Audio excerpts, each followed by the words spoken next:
I'm E.G. Marshall. Welcome to the sounds of suspense, to the fear you can hear. I have a story for you about a writer of books.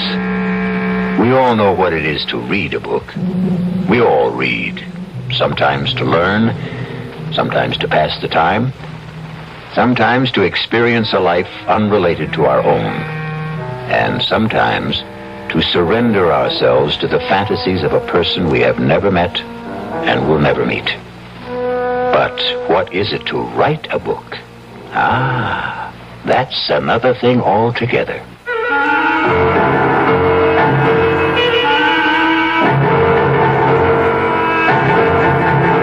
Our mystery drama, Three Women, was written especially for the Mystery Theater by Elspeth Eric and stars Ruth Ford.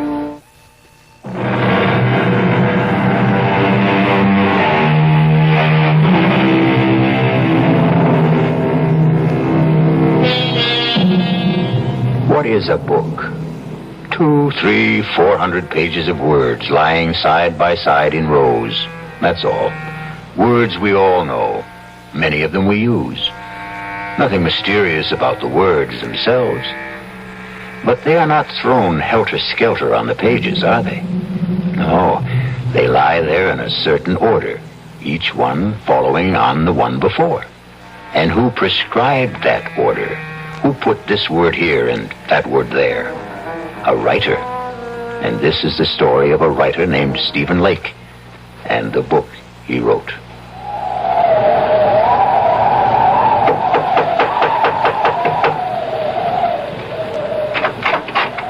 Yes? Does Mr. Lake live here? Yes? Is he home? Yeah, he's home. Could I see him? Well, he's working. Could you tell him, please, it's Mr. Higgins to see him? Higgins? I'm a publisher. Look, could I step inside? It's terribly cold out here. Yeah, I guess so. He really is working, isn't he? I mean, I hear him, his typewriter. You're a publisher, you say? Yes, that's right. If you just tell him... You can go on up. Up? Yeah, up that ladder. That's where he works, up there. Oh, thank you. You get to the top, just bang on the trap door. Well, yes, thank you. Bang hard so he'll hear you. Yes, all right. He heard you. Mr. Lake, I'm Albert Higgins. Albert Higgins. Not from... Yes, from Higgins and Hart. All right to come up the rest of the way? All right. Well, I should say. Can you make it? Can I help you? I think I can. Yes. Here we are. I can't believe it. Mr. Albert Higgins. Very same. This where you work? Yes, it's the only place I can get away. I live with my wife and my mother-in-law. That was my mother-in-law who let you in. Well, it's nice and secluded up here, anyway. May I take your coat, Mr. Higgins? Oh, thank you. No, actually, I think I'll keep it on. You're cold. Well, it's awfully cold outside. Well, I think it's even colder in here. I get where I don't notice it. You have a stove, I see. Yes, but sometimes I forget to put wood in. Just a second, I'll get it going again. That's a real old Franklin stove, isn't it? Genuine article. I haven't seen a Franklin stove in years. They're great, if you remember to keep them lighted. Please sit down, Mr. Higgins. All right. Well, now, I'd better explain what I'm doing here. I'd sure like to know. My secretary handed me your manuscript just as I was leaving the office for the weekend. We have a little ski lodge up here, my wife and I, right up the road from you, as a matter of fact. Yes, I think maybe I've seen it. Right off Route 7, about a mile north. Yes, that's it. Well, I was coming up by myself, and on the train I read your book. When I got to the lodge, I read it again. I like it a lot. Except for one thing. What's that? You've made one grievous error, Mr. Lake. Or may I call you Stephen? Call me anything. What's the mistake? You've killed off the most attractive character in the book. You mean Clarissa? You can't do that, my boy. Why, 9/10 of the book's appeal is the charm of that girl. She's another Scarlett O'Hara. You can't spend 200 pages making us fall in love with this marvelous creature and then, poof, just like that, have her die on us, go out of our lives. Why, you just can't do that. But I have to. Well, you don't have to at all, Stephen. You've written a marvelous book. I want to publish it. All I want from you is 10 new pages, the last 10. Write me 10 new pages at the end and let Clarissa live. I can't. I can't. Now, Stephen, that isn't asking much. It's everything. I can't do it. She has to die. She has to. Why does she have to die? Because if she doesn't die, I don't know what'll happen to me.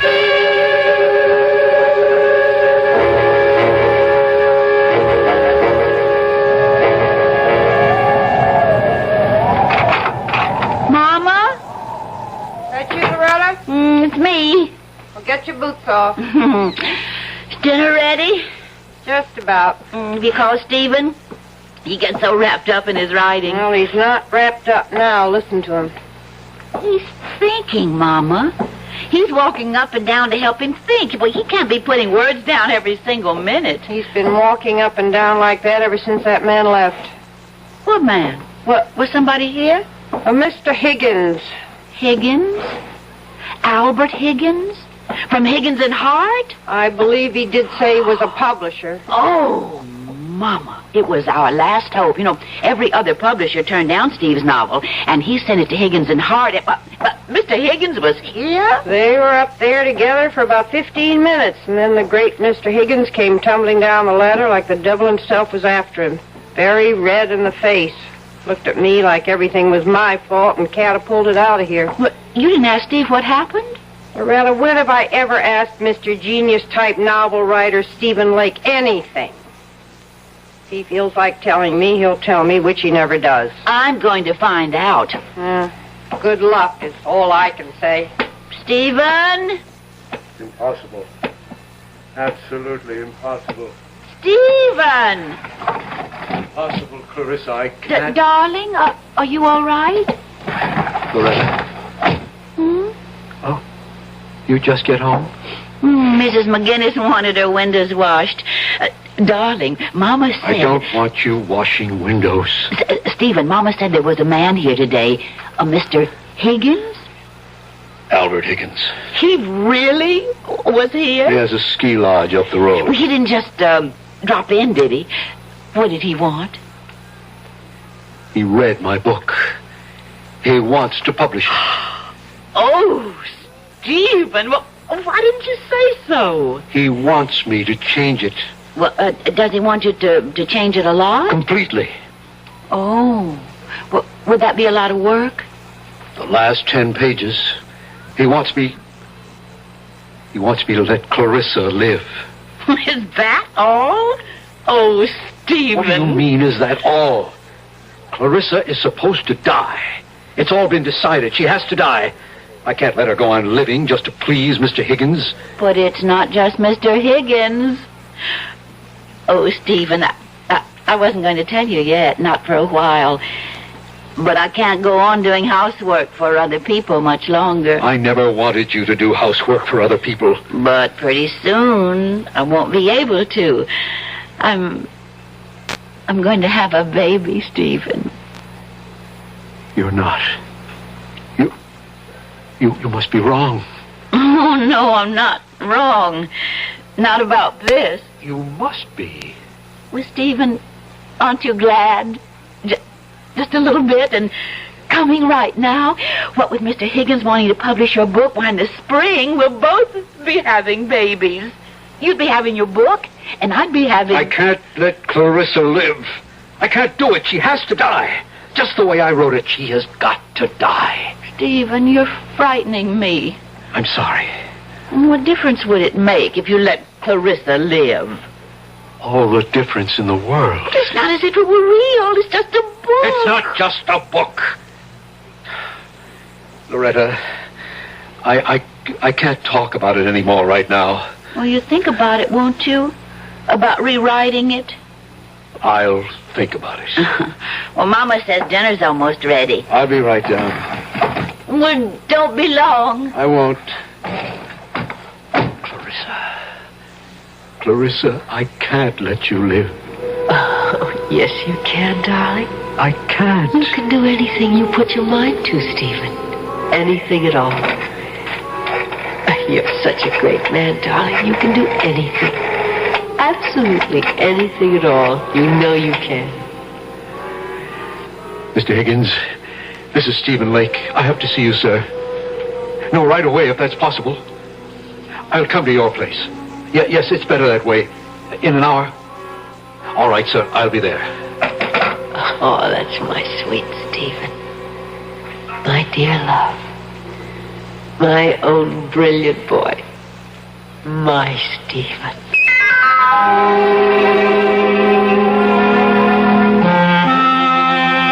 I'm glad you called me, Stephen. I must say I was a trifle perturbed at your outburst this afternoon.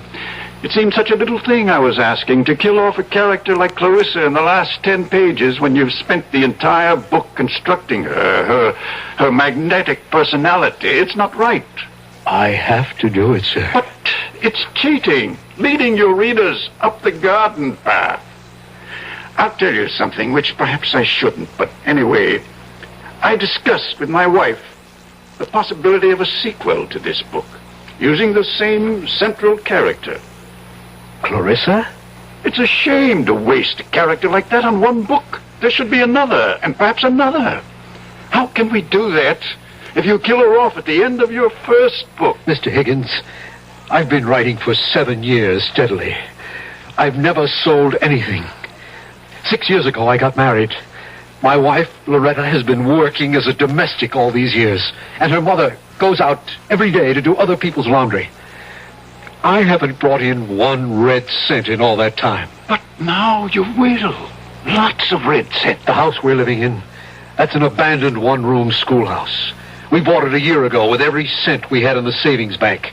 $400. At a county auction. The room where I work used to be the place where they stored supplies. We got the Franklin stove from a junkyard. If you want the truth, we stole it. Young risers never have it easy, Stephen. My wife has never complained, never once. She's scrubbed other women's floors. She's washed their dishes and dusted their furniture and scoured their bathtubs and polished their silver. Well, in view of all this, I should think you'd jump at the chance to have your novel published. I do jump at it. I am jumping at it. Only, I can't let Clarissa live.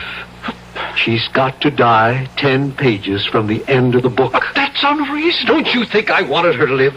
Don't you think I kept her alive as long as I could? You think I wanted to kill her? I had to. I can't for the life of me see why. Because I'd fallen in love with her. Oh, come now, Stephen. Deeply, hopelessly, irrevocably in love. Now, my boy, I've been a publisher a long time. I've talked to dozens of authors. They all fall in love with characters they've created. It happens all the time. Clarissa isn't just a character. Well, of course she is. She didn't exist before you created her, did she? She exists now. Good heavens, man. She came out of your mind. She has no life except the one you gave her. Maybe she did come out of my mind, but now she's got a life of her own. Well, in a manner of speaking, of course she has. And I want to prolong that life, Stephen. I predict great success for Clarissa. And for you. You and Clarissa are one, you might say. No, we are not one. We must never be one. I want her dead. And out of my life. On my word, I can't follow you. Mr. Higgins, if Clarissa is allowed to live, I shall desert my wife. Desert your wife? My wife is going to have a baby. Well, then why on earth would you desert her? Because I love Clarissa. I love her with the kind of love I never knew existed. A love that has more power over me than I have over myself. I can't fight it. I can't escape it. It haunts my waking hours and my dreams as well. Those last 10 pages of the book weren't easy to write, Mr. Higgins. But I had to write them. I had to free myself somehow from a love that was destroying my soul, my life. I don't think you're quite sane, Stephen. Neither do I. Suppose we were to publish the book as it is. Oh, if only you would. And Clarissa dies. What then? Why then, she'd go back to being a character in a book. And if you let her live? Then I would follow her. My life, my body, even my talent would belong to her. I myself would belong to Clarissa and to her alone.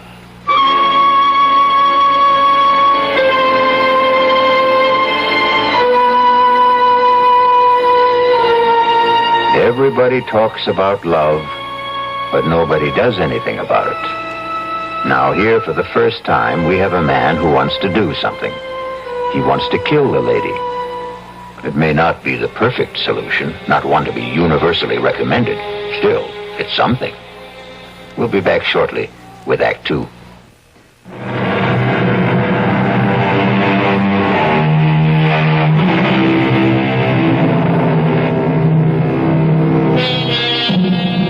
It was an American writer who said it, and not so long ago.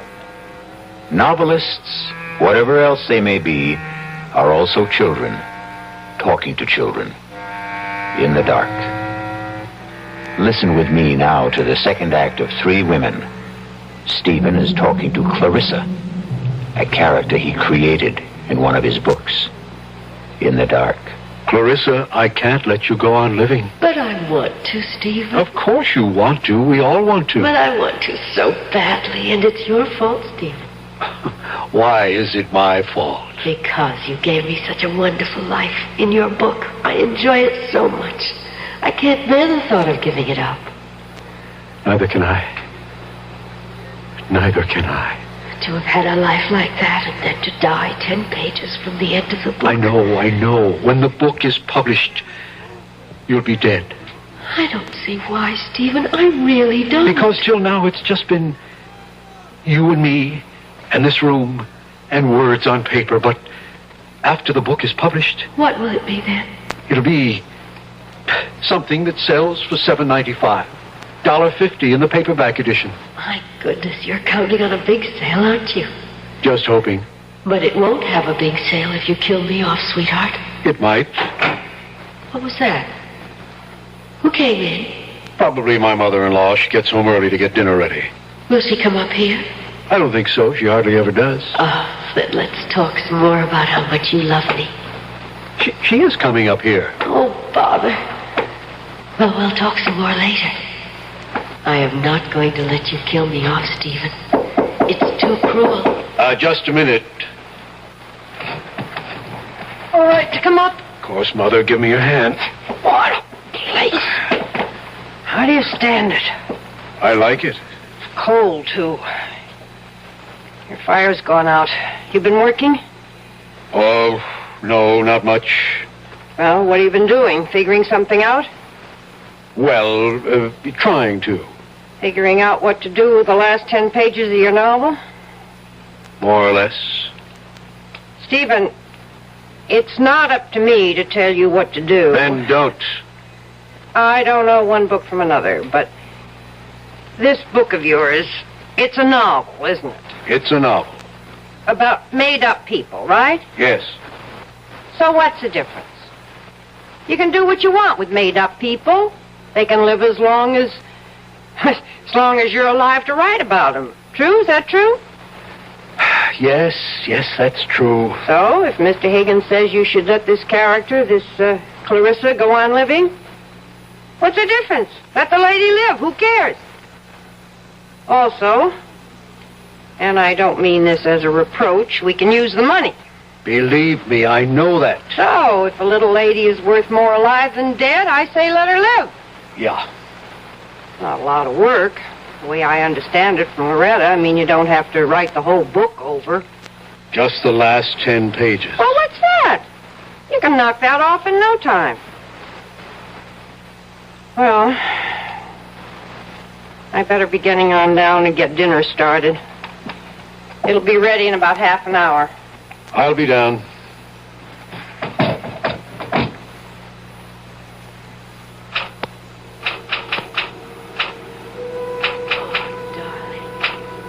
Darling, yes. Yes, sweetheart. The cold hand I held, wet with my tears. Oh, Stephen, that's beautiful. Stirred ever so little. The fingers moved faintly in mine. Oh, Stephen, yes.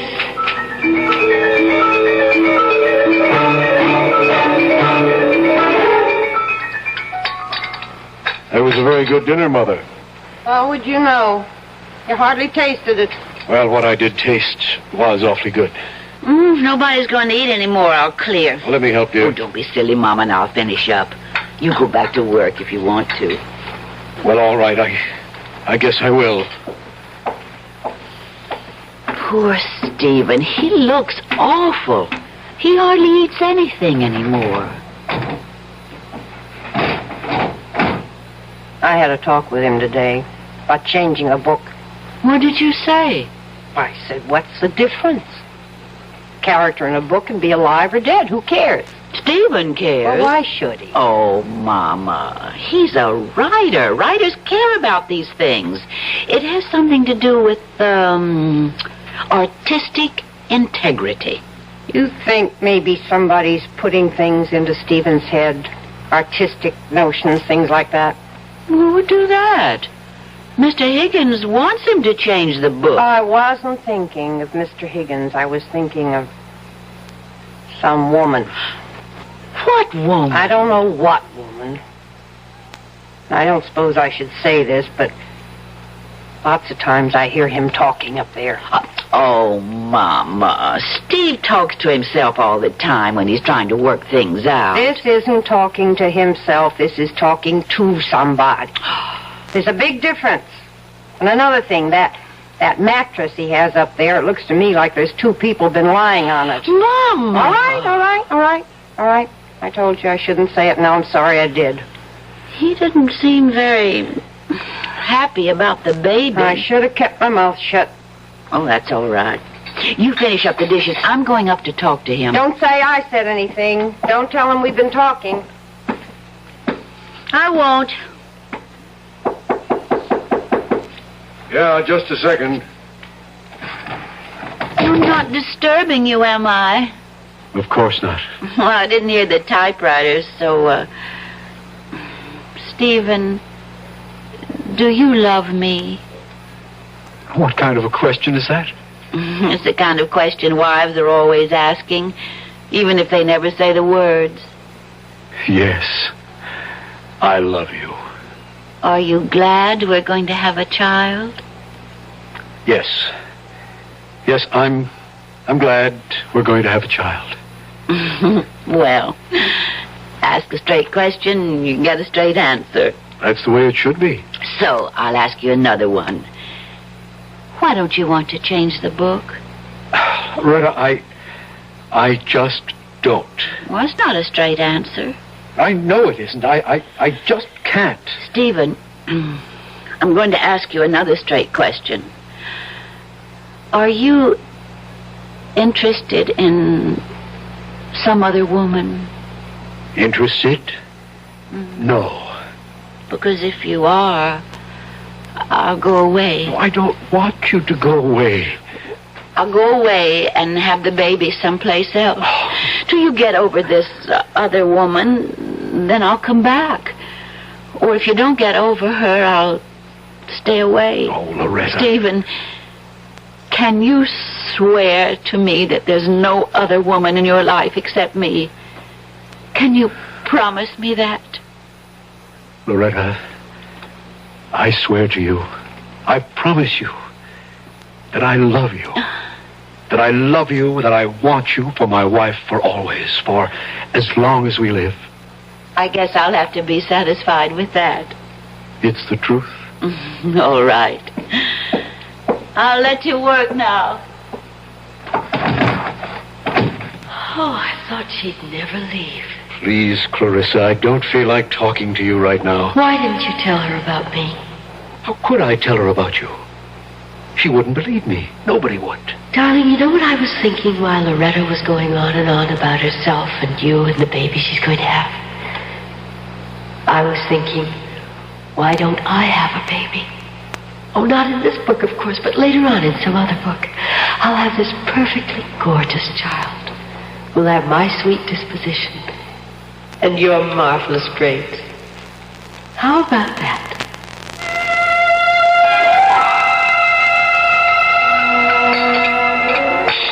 Mama, I asked him if there was somebody else.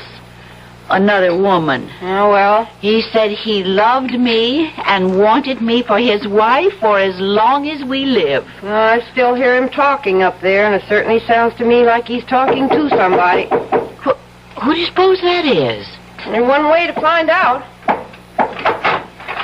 Oh, Mr. Higgins, come in before you freeze to death. Winter's closing in on us. It sure is. How are you, Mr. Higgins? Fine. I thrive on the cold. Mrs. Lake, your husband's in, I hope. He's up there, working, I guess. Has he talked to you about, about Clarissa, keeping her alive? He just says he doesn't want to. All right to go up and see him? Oh, sure it is. Good luck, Mr. Higgins. Thank you.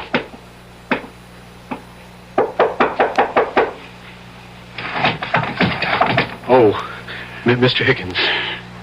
Okay to talk to you for a few minutes, Stephen? I guess so, sure. I thought I'd like to see how you're getting along. I'm not. You haven't done any work? None at all? Oh, a few pages. They're over there next to the typewriter. Okay to have a look? If you want to. Mr. Higgins, if you're here to talk to me about letting Clarissa live. I most certainly am. I'm not sure I can take it anymore. My mother-in-law's talking to me about it. My wife talks to me about it.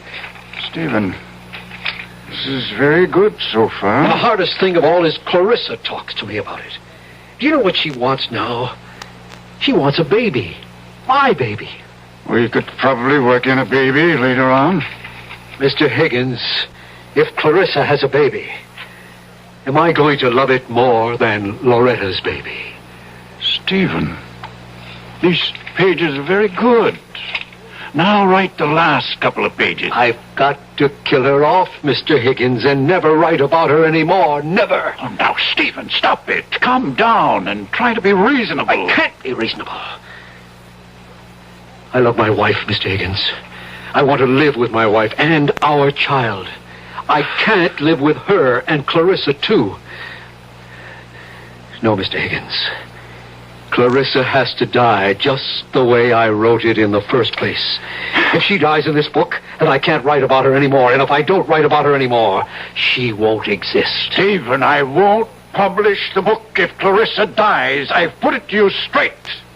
Don't you think you owe it to your wife, to your mother-in-law, to yourself, to make this little concession? Concession? What will happen to them if you don't? What will happen to them if I do?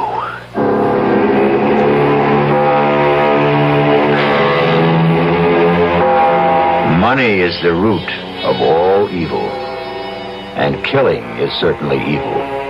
Yet, here we have a man who wants to kill and is letting himself be talked out of killing for money.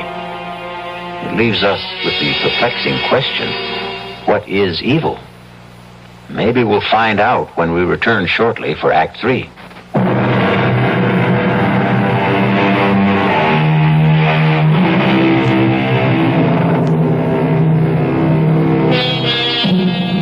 Pity the poor novelist, alone with his thoughts, his visions, his conceits, his fancies, his only solid, substantial companion, his typewriter. Stephen? What is it, Clarissa? Everybody wants me to live except you. I know. And you're the one who loves me. I know. Nobody else even knows me. Except from reading the book, and that's not really knowing. Clarissa, I wish you'd let me work. How am I doing? You're living. Oh, Just barely, but you're living. I thought I was. Because I was feeling so warm and loving about you. I know the only reason you're keeping me alive is for the money. You can't fool me, Stephen. If there was a way to kill me and still make the money, I bet you'd take it. There ought to be a way. Clarissa, you've given me an idea. Oh, it makes me very happy if I've given you something. You've given me everything. It's about time I gave something back to you. Mr. Higgins, Stephen Lake. Yes, I have an idea. I have to talk to you about it right away. Can I come to your house? Well, that's all right. I have snowshoes. I'll be there in, say, half an hour. Thanks, Mr. Higgins. What kind of an idea have you got? Never you mind. I'm coming with you. I don't want you tagging along. I want to tag along. Where are my snowshoes? Right there. Now, what's this big idea you have to tell Mr. Higgins? None of your business. Is it about me? As a matter of fact, it is. So then it is my business. Stephen, you're not going to kill me off, are you? I thought that was all decided. Are you?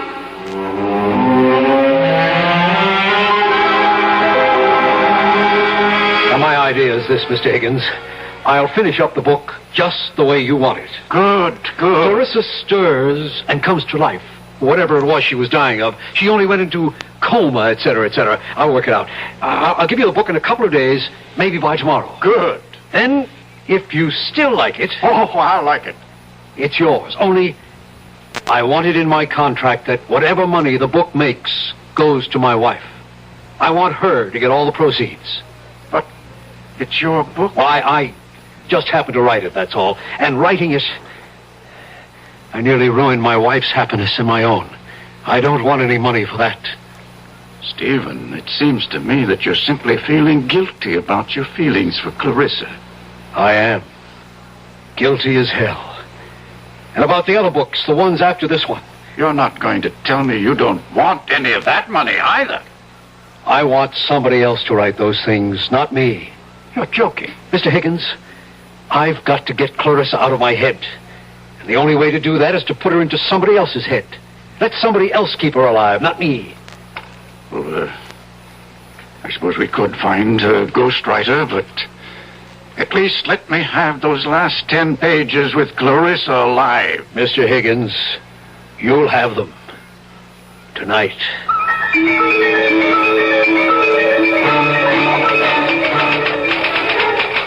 My, you are busy, aren't you? Very. You're working on the new ending to the novel, aren't you? That's right.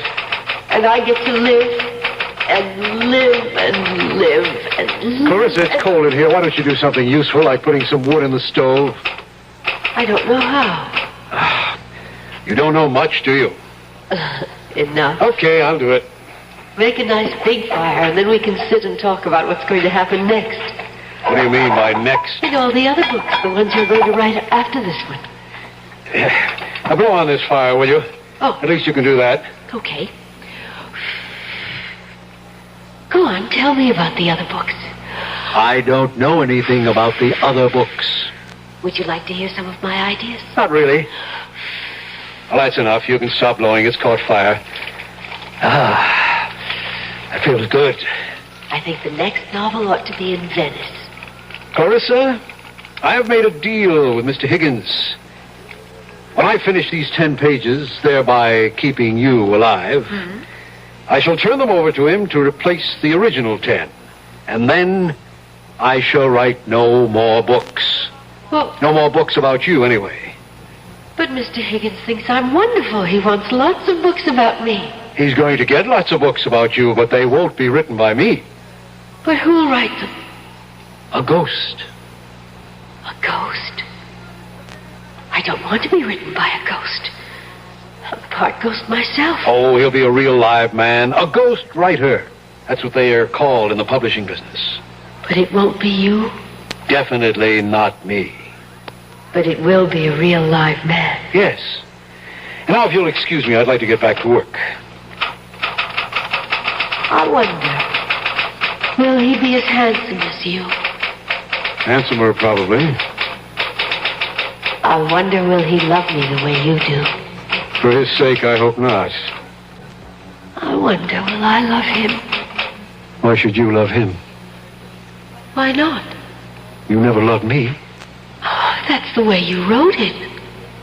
I couldn't love anyone. Except yourself. But he might write me differently, mightn't he? He shouldn't. He should follow the character exactly as I've set it down in the first book. But if he falls in love with me, he might want it changed so I could fall in love with him. It would be so much more convenient for everybody. Clarissa, you wouldn't. Wouldn't what? Fall in love with the ghostwriter. Would you? How should I know? Well, you wouldn't have his child. You wouldn't do that. I think I'll put another piece of wood on the fire. Or would you rather do it? Clarissa, would you have his child? There. Oh, look. That's a nice fire. Lovely. Answer me. Would you have his child? Well, Stephen, if that's the way he writes it, I guess I'll have to. Stephen, what are you doing? Oh, no. You're not going to have his child. No. Stephen. You're going back to where you were in the original. You're going to die 10 pages from the end of the book. You're not going to burn the new pages, Stephen. You're not. Help! Help! Someone help me! I'm on fire! Help me! The quilt! Get me the quilt, please! Help me!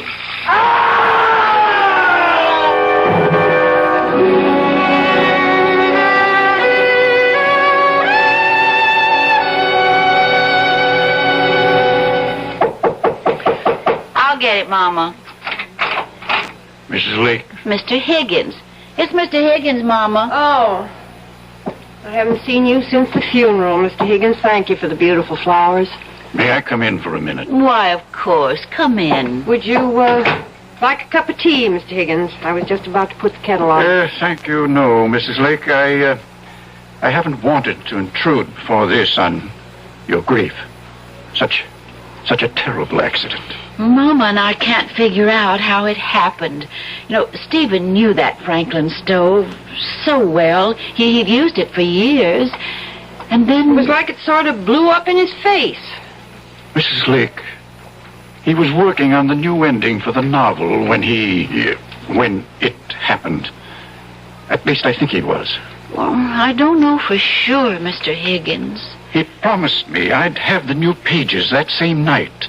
He acted as though he couldn't wait to get started. Oh, then I imagine that's what he was doing. Mrs. Lake, would you mind if I'm not intruding? Could I go up and take a look? You see, if I can find them, I can just substitute them for the original last 10 pages, and we can go right to work. I think we might be able to publish the book this spring. Why, that would be wonderful.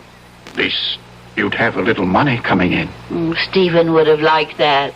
So, is it all right if I take a look? Why, surely. You don't mind if I don't go up there with you? I haven't wanted to somehow since the fire. No, that's quite all right. I'll go up by myself. Trapdoor's not locked, Mr. Higgins. Make it all right? Yes, thank you. Fine. Oh, I suppose I should have cleaned up that place, but I just couldn't. No hurry. When the time comes, I'll do it. It never entered my head to look for those 10 pages. No, they're mine. Mama, if he finds the pages and publishes the book, and if it's a success, that'll be nice, won't it? Mrs. Lake, What is it, Mr. Higgins? You found them? I found something. I found these 10 pages. Oh, thank the good Lord. All neatly stacked beside his typewriter. Oh, I'm so glad, Mr. Higgins. Glad. Have you read them? Well, no. Well, listen. Lovely, gorgeous Clarissa lifted her beautiful head. She wasn't dead after all. Well? But that's not the way Stephen writes. I could hardly believe my eyes. That creamy complexion was beginning to pinken. Pinken? There's no such word as pinkin'. My adorable sweetheart had only fainted and wasn't dead at all. My goodness, but I was happy. Now, I ask you... Stephen didn't write that way at all. Nothing like that. And who did? Who did write this awful trash? Mr. Higgins, you don't think that... Well, somebody wrote it. It's typed on his typewriter. You don't suppose it is possible that Stephen went mad and wrote this awful stuff while he was unbalanced? Mr. Higgins, if Stephen was a certified lunatic, he couldn't write 10 pages like those there. Do you want them to keep for any reason? Oh, I don't think so. Well, I'll take them home with me and burn them. Mr. Higgins, does this mean that there won't be any book at all? Why, I hadn't thought... I would so like to have a book of Stephen's published. Tell you what we'll do, Mrs. Lake. We'll go ahead and publish the original version, the one where Clarissa dies. You say something? No. Sounded like a ghost, kind of.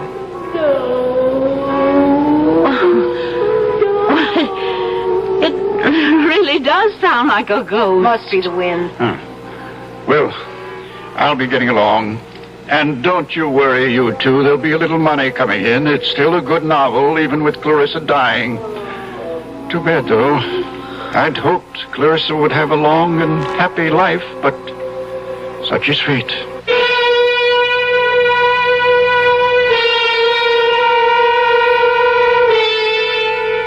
And the moral of the story is... What is the moral of the story? How's this? Lie if you like, but never believe your own lies.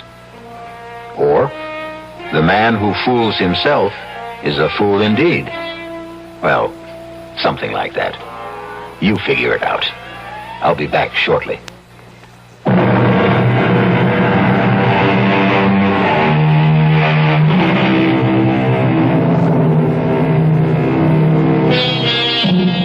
The gift of youth is ours for just a little while. Fame is capricious, and money slips through our fingers. Health is a godsend, subject to recall. Even the benison of love can elude us, or it can wither in our hearts. But the blessings of imagination, they belong to us forever and ever. Our cast included Ruth Ford, George Petrie, Elspeth Eric, Joan Loring, and Roger DeCoven. This is E.G. Marshall inviting you to return to our Mystery Theater for another adventure in the macabre. Until next time, pleasant dreams.